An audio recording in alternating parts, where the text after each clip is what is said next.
Tonight's meal is going to be pork fried rice. And I've started out again by laying everything out that I'm going to be using to cook. So I've got, again, the vegetables over here. I've got green onions, not fresh this time. These ones came from the grocery store. Some broccoli, fresh basil from our garden. That's going to go into our egg mixture. Eggs over here. I'm going to be doing some scrambled eggs to mix in with the rice.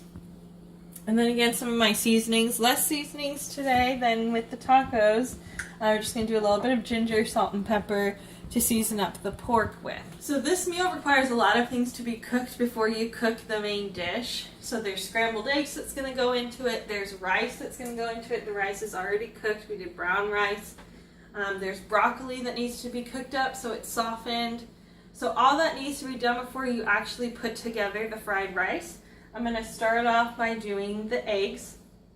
I've already got them in the bowl. And I'm just going to scramble them up with a fork. Real quick and easy way to do it. And then I like to add some milk. It makes the eggs a little fluffy and prevents them from getting kind of dried out while they're cooking. And a little bit of my nature seasoning blend.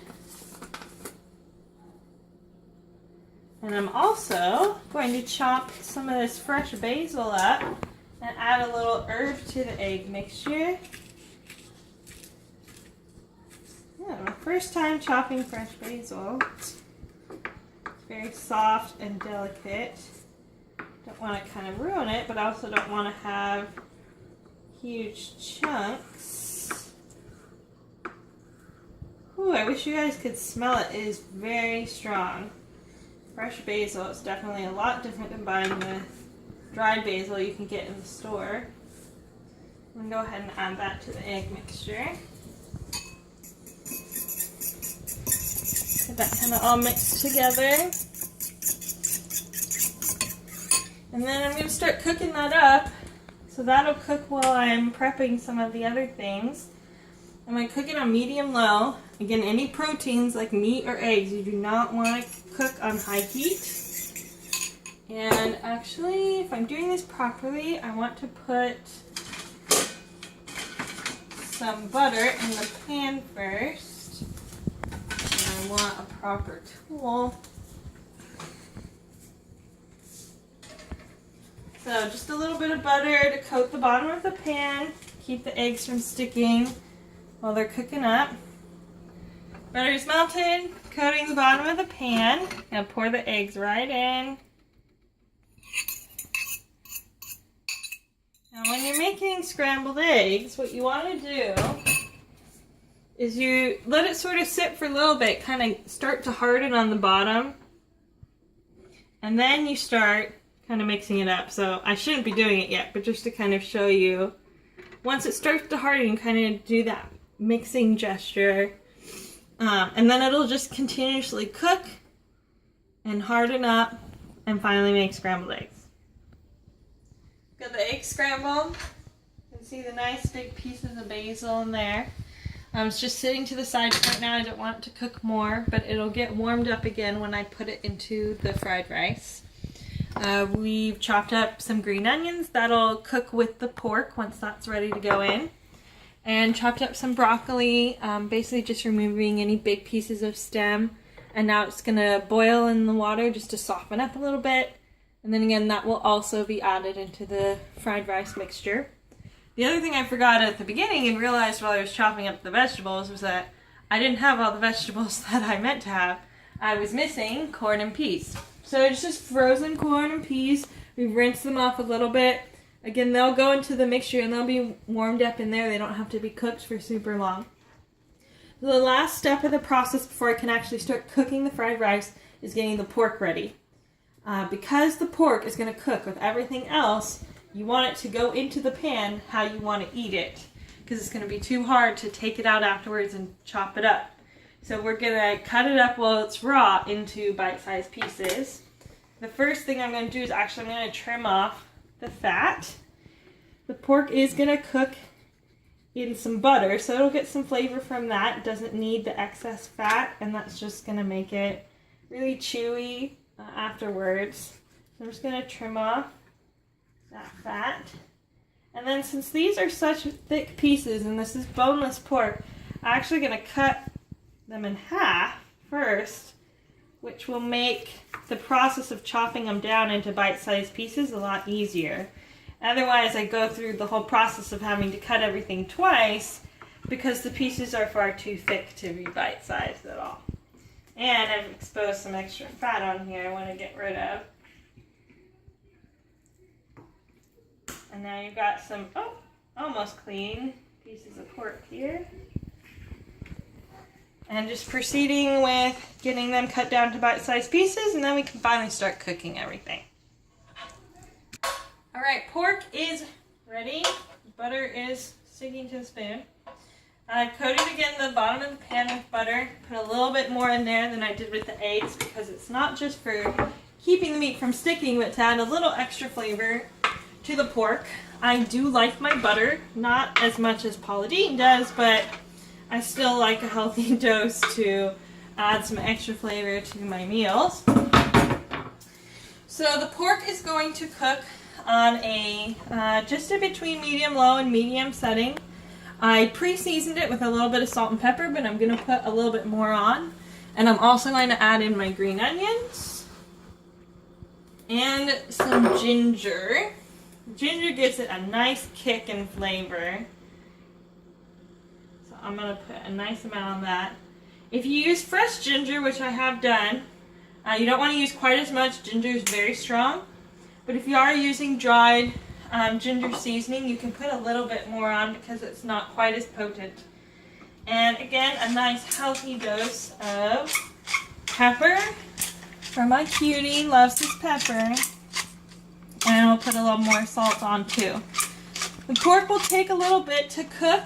You want to wait till it's pretty much done before you start adding any of the other stuff in. But then we'll start adding the scrambled eggs, the broccoli, which is still cooking back here, the peas and corn, and the very last thing that will go added is the actual rice part. You want to keep the pork kind of moving around so that it's cooking evenly. You can see the bottoms are already starting to cook, but these are nice chunks, so it will take a little while for it to cook all the way through. And so you just want to keep an eye on it as it's cooking up. Pork is pretty much done. So I'm going to start adding the vegetables. So I'm draining off the broccoli. Just mixing that in with the carrots and peas I already got going here. And then hopefully not getting water all over the place. I'm going to add this in here. The broccoli is pretty much already cooked, so this is really just going to help it stay warm. The pork's pretty much almost done, so this last few minutes in here are just finishing off that cooking process. The corn and peas just got to be warmed up. I'm going to add one last dose of seasoning. I'm going to do a Nature Seasons blend just over everything. And then I'm going to add the eggs. The reason why I do the eggs afterwards is because I already put a lot of seasoning in the eggs. They shouldn't need anything else. I don't want to overwhelm the dish with too much seasoning. Oh, and I'm making a mess. Cooking is not always a clean thing. I'll tell you that. I'm going to add the eggs. Again, already cooked. They just need to sort of re-warm up. And I'm just trying to give all these flavors a chance to meld together. And the only thing that's going to be left to add into here is the rice and some soy sauce.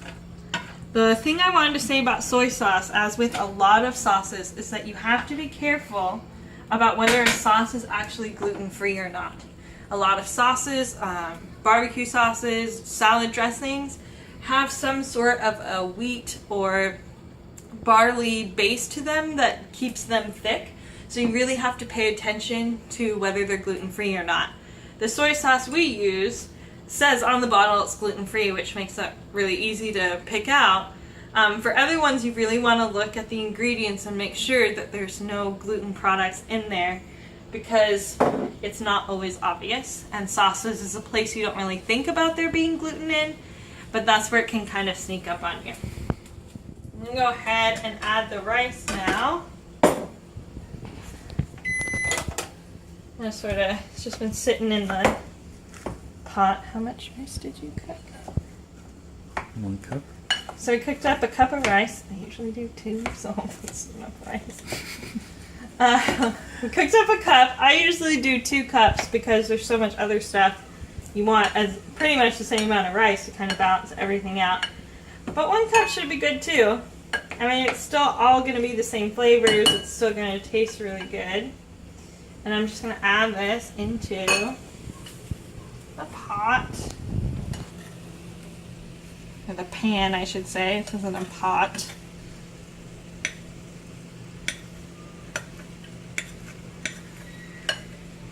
Normally I actually let the rice cool down a little bit before I add it in. I don't want it to be going into the pot, into the pan hot. But we were kind of crunched for time today. Worked late. Didn't get the rice on when I wanted to, so had to sort of make some sacrifices. And then I'm just going to pour a little bit of soy sauce over it. You do not want to do too much soy sauce. It is very salty. So I just tried to do a quick thin layer. And then I'm going to mix it up. Get everything melded together. Oh, and again, making a mess. Kind of hard not to when you have this much food in one place.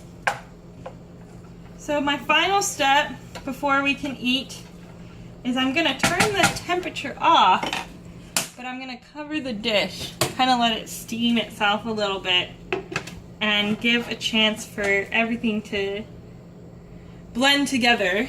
Probably just about 5 minutes or so, and then we'll be able to eat. Dinner is ready. Food is served. It looks and smells delicious. That's my pork fried rice for you. Check out my Google Plus page for the recipe. Hope you enjoy.